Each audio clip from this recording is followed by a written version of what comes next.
टाटा टाटा। लड़की, ये तुमने क्या किया? कैसी लग रही हूँ मैं? हाय। जानती हूँ बच्चे की पैदाइश के बाद मैं थोड़ी मोटी हो गई हूँ, लेकिन फिर भी अच्छी लग रही हूँ, है ना?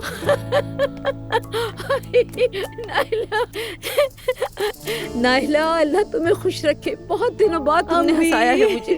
अल्लाह तुम्हें खुश रखे हमेशा। मैं बिल्कुल शहजादी लग रही हूँ। नाइला, तुमने तो मेरी हालत खराब कर दी है हंस के। ये लोग तो बिल्कुल ही पागल हो गए।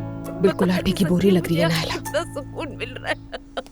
एक बात सच कहूँ तो ये तुम पे बिल्कुल भी अच्छा नहीं लग रहा। क्यों अम्मी? मुझ पे तो अच्छा लग रहा है। चलो अब जाओ, जल्दी उतारो इसे। बस बहुत तमाशा कर लिया तुमने। मैं उतार देती हूँ, मगर देख लेंगी जोड़ा मुझे ही देंगी, ठीक है? आखिर शादी का जोड़ा किसी बेवा की तरह क्यों संभाल रखा है? अच्छा अच्छा, चलो देखते हैं। ठीक है मेरी प्यारी अम्मी।